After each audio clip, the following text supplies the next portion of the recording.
Hey, welcome to Morning Minutes. Welcome to Morning Minutes. My name is Michael Bergio and Mark Novak. And this morning we're going to be talking about running north when everyone's going left, doing what the opposite, doing what other people are not doing and not following the crowd. Running north. Yes, you said left. Left, right, south, north. Everyone's going to go right, go left.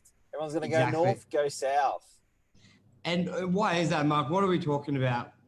Okay, so 100,000 properties on the northern beaches. And guys, you can use this as a reference for anywhere in Sydney, really. We like northern beaches because one, we're there, and two, it's a good cross-section. But there's 100,000 residences on the northern beaches, of which we wanted to look at the commercial sector of that.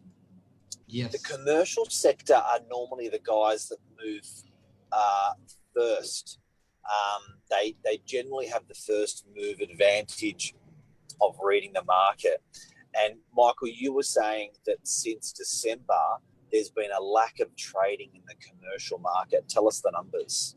Yes. So as of December last year, there's been 19 sales across all agencies, all agents, and there's probably 6 companies, 2 to 3 agents, probably about probably 9, I don't know, 10 to 15 agents who sell commercial property, and only 19 sales.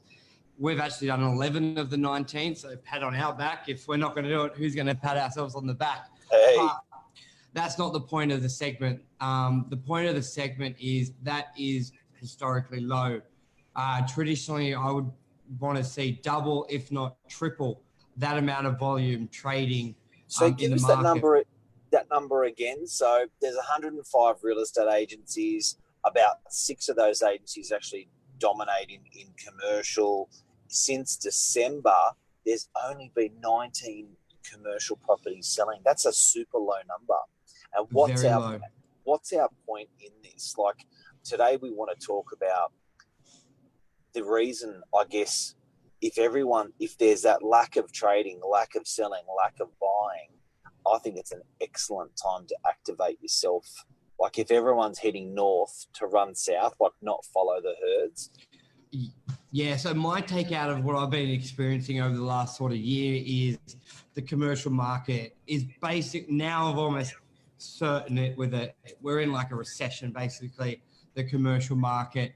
And that's where a lot of people don't have confidence and they're not buying. Obviously, that's having downward pressure on sale prices and yields going up. So it's a great time to buy because a lot of people are just assuming that the market's pumping and everything's hunky-dory. But because the residential market is getting so much media, so much attention. But my view on this is the residential market is going gangbusters because interest rates are at an all-time low, money's cheap, everybody's buying. But when you take a step back and you analyze, all right, why people are buying? Interest rates are low.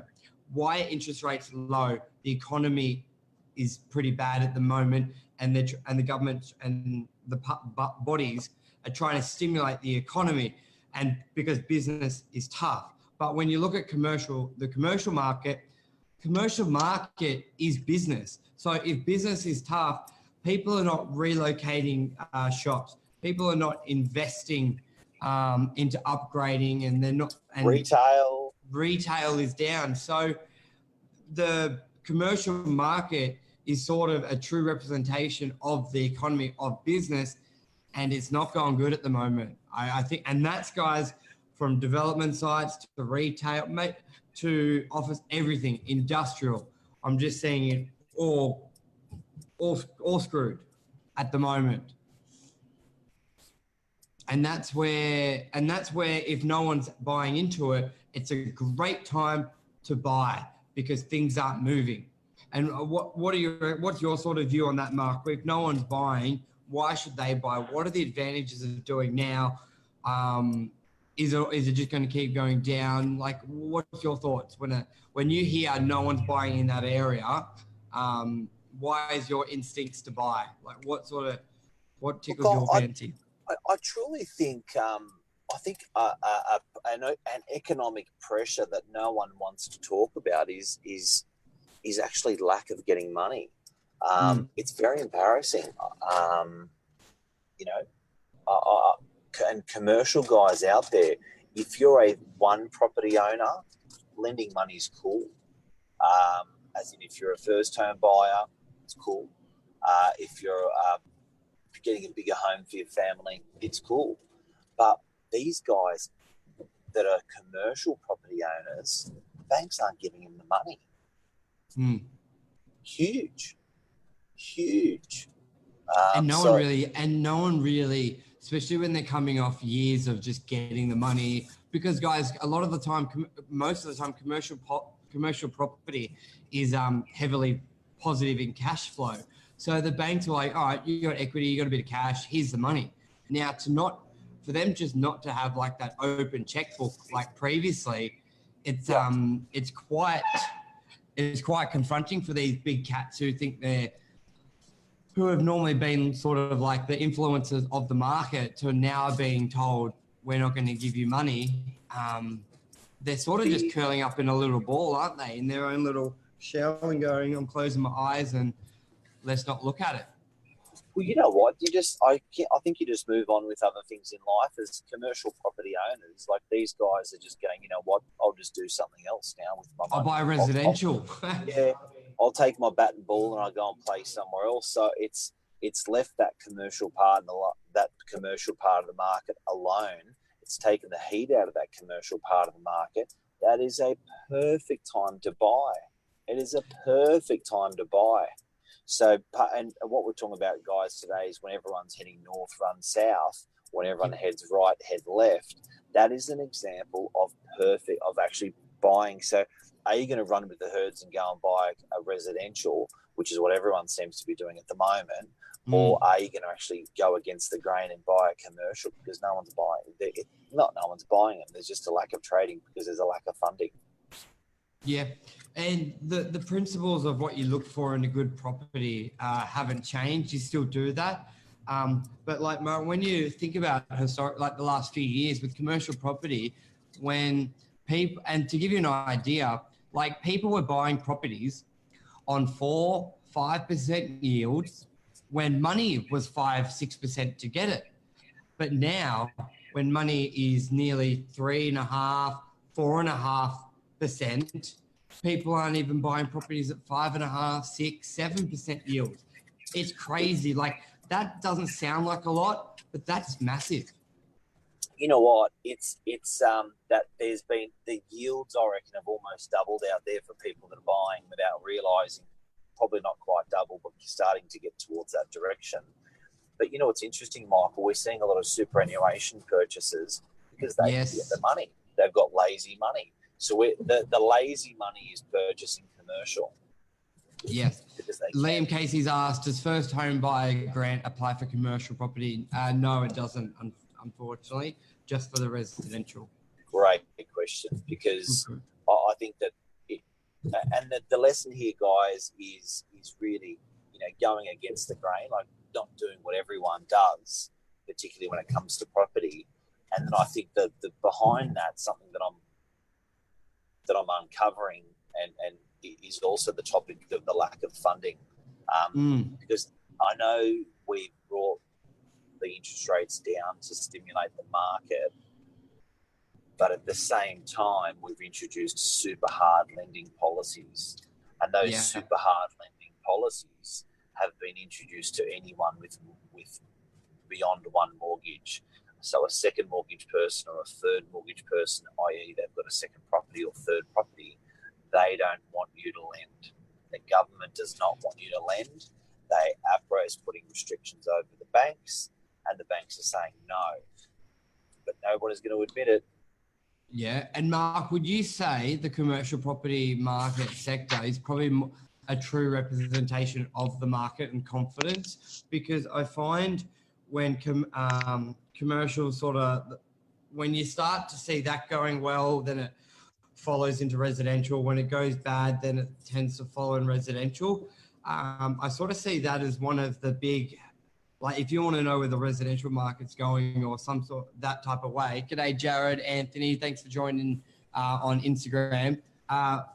Do you reckon that sort of, what can we take out of this at the moment for anyone looking out there for the market if the commercial market is going quite slow? Do you think this we could then see this come into residential once that sort of because correct me if I'm wrong, like I sort of feel this residential boom's a bit of a based on hype, based on sort of it's just sort of based. It's not as the growth we're experiencing now is more the mass media, everyone thinking it's good because interest rates are low. And I don't know how strong the growth is and how stable it is when the commercial market is at its probably worst it's been in a while. Do you see it, this confidence coming, like the down, what we're experiencing commercial, where normally it would then flow onto residential? Do you see that happening? Look, I reckon sentiment's always been a big measure in the market. That's the word, sentiment. Sentiment, yeah, that was what I'm looking for. That's what I feel, yeah. And I think sentiment's been hard for for the public and everyone, very, very dubious and doubtful. I don't think we can underestimate the power of our government. I think everyone will like to take the piss out of them. We all love to hate. But I think regulatory-wise, they've got a lot of power. And I think they've really flexed that muscle. So to answer your question directly, Michael, I think as an economy or business in commercial, or like you're saying, business is a really early indicator. Like commercial property retail is a really early indicator as to how the market's going or how Australia's going. And I think that the government has heavily regulated business through lending. And I think they've taken away, it's the interest rate rise that we never had. But we got the same effect by making lending so hard.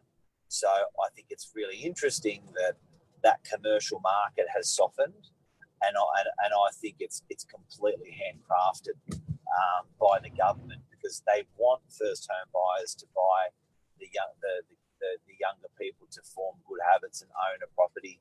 They want people to upgrade their homes for their families and families to do well. They've really actually segregated and segmented who they want to do well and who they don't want to do well, and they've succeeded. This is a result of it. Michael Edwards, you said it perfectly. Residential market is often fueled by emotion. Commercial market is based on facts and the economy. You both took the words out of my mouth. That's ideal. So I reckon you're spot on. You can't underestimate the public's emotion and the sentiment and the government, because really the government just wanted the amount of bad press and media about the property market probably 6 months ago for a year. It was depressing for a lot of people. It was scary how dark people were thinking. People were thinking that like your average mum and dad would think at their barbecue that the property market's going to crash 50%. The economy is going to be screwed. So as you said, Mark, the government really wanted to get that out of people's thoughts, even if it wasn't based on a good economy. They wanted the mass people, media, and your mums and dads to stop losing sleep over the thought that the property market is going to plummet 50%, 60%, and they're going to have no home, they're going to have no future. And I think don't underestimate the power of the government and the will of the government not to have people losing sleep over that. I think that was the biggest thing. They only had one lever before the government. They only had one lever, and that lever sounded like it was just interest rate rises with the Reserve Bank. They've introduced more levers now, and they haven't pulled the Reserve Bank, the interest rate hike lever at all. If anything, they haven't touched it. If anything, they almost went the other way. But with the other levers, they've encouraged better lending practices, better LVR, better percentages, loan to value percentages, better not giving to people with the wealthy with 3, 4, 5 mortgages, helping the first home buyers. There's a lot of other levers they've pulled. And I think commercial market is now feeling it. All the levers that the government wanted to pull and all the sectors they wanted to pull back on and all the sectors they wanted to push forward on is now working. So what can someone take out of this? If they're looking to buy and they're weighing up between commercial, residential, we're sort of saying you should really look at the commercial market. There's a lot less competition at the moment. Guys, when you end up, you're buying property, you're buying property long-term, 10, 20, 30, 50 years, your whole life. Yes. There are always good markets and bad markets within that period. But the fundamental principle is hold it, never sell, and it's going to double in 10 years, double in 10 years. We're trying to get out there that, in our view, we're in one of those micro markets that commercial is very tough out there and there's very little competition. So instead of let's just say a property is worth $500,000 in a competitive market like residential, the amount of competition, that $500,000 unit is going to be sold for $550,000 because there's so much competition. Now, in a market that we had previously where there's a lot of negativity and downward, that $500,000 unit would probably be trading at $470,000. Now, what we're trying to get out there is we're in that commercial market that it's a $500,000 shop and you probably pick it up for $470,000. There is very, very, very minimal competition, and that's why you should be looking at it, because the rental returns are getting really sexy. The rental returns are getting really sexy. The rental returns are getting better, and that sentiment will come back. The growth will come back. We're just saying we're in that micro period of commercial property where a lot of people are not buying, and that means it's a great time for you, because what makes this even better for you is you're actually you've got time to do due diligence, Mark. It's like when you're in a hot residential market, hot commercial market, you don't even you barely have time to pay the deposit and sign a contract. There's just so much competition on the purchase, where in a slower market, you've got the ability to take your time and do a lot more due diligence with the rental returns of the area, the statistics. So use this market to do a bit more due diligence and then buy with a lot less competition. It's a great time to be buying commercial property. Takeouts are lending money is really hard for commercial, and that's what's pulled commercial back a little bit. Buy commercial because the yields are excellent. You're not paying a premium for overs for commercial anymore like you were 2 years ago. Like you said, there's only been 19 odd trades this. When you say since December, do you mean since 1st of December? I did mid-December. Mid-December. Yeah. So it's just huge in terms of takeout, just huge in terms of lack of volume. The residential markets and the residential markets forged forward, but the commercial market's been left behind because of this lending. And then I think we had a bit more of a holistic approach to talking about why this has happened. So it's our friends in government really want the one mortgage people to do well and get loans. First home buyers, mum and dad upgrading their home, selling the home to buy a bigger home. Those two segments of the markets are doing really well. Here, Mark, I'm just bringing it up now. Where is it? Which screens? I got my share. Where you can see Northern Beaches. Why is that? I think it's just got a bit of a delay. Just so people know what we're talking about with sold properties. Here it is. Northern Beaches. Yeah. Okay. Like 1, 2, 3, 4, 5, 6, 7, 8, 9, 10, 11. Then we go to page 2, 12, 13, 14, 15, 16, 17, 18, 19. Powers Road. That's about 40 suburbs on the Northern Beaches. That's all the commercial properties, not including residential. We'll take Powers Road. Like that was New Year's Eve. So that's well done to Team Novak, by the way. Well done. Oh, 100%. good team. So that was the last sale, Powers Road, just before basically Jan 1. That was New Year's Eve, that exchange. So this year, 19 sales. Yeah. That was a good one. We did a good segment on that. But the point of it was to really bring attention of where we're getting the data from so you can see the transparency. Yep. And also to bring attention, like shit's real at the moment. It's tough out there. And now's the time to buy it because there's more listings than ever. You've got time, you've got choice. So get in contact with the commercial agent. You can buy commercial for $300,000-400,000, Michael. People often think it's really expensive, but you're buying it for 300, 4, 5, 600 grand. Like it's not a heavier. So, and I guess the message is really out there, not for first home buyers, not for one mortgage property people. It's the people that have the second, third, fourth mortgage that have some that can get money. It's probably a lazy money message. It's for the people that have the lazy money and lazy income that they're not working their income or they're not working their cash. Yep. All right. I think any questions out there, hit us up. This will be on podcast. We will be back on Monday morning for more questions and topics. But have a look at the commercial market. Speak with your broker to see what your lending could be with that as well. And when everyone goes left, go right. Anything else you want to add, Mark? Have a sick weekend. Have a sick weekend. Property market's going good. And I think the sun's out. So let's let it rip. Good luck, all the agents out there. It is a cracker of a day in Sydney. I think it's cold. It's only 20 degrees. So is it? You can feel winter coming. Yeah. Perfect.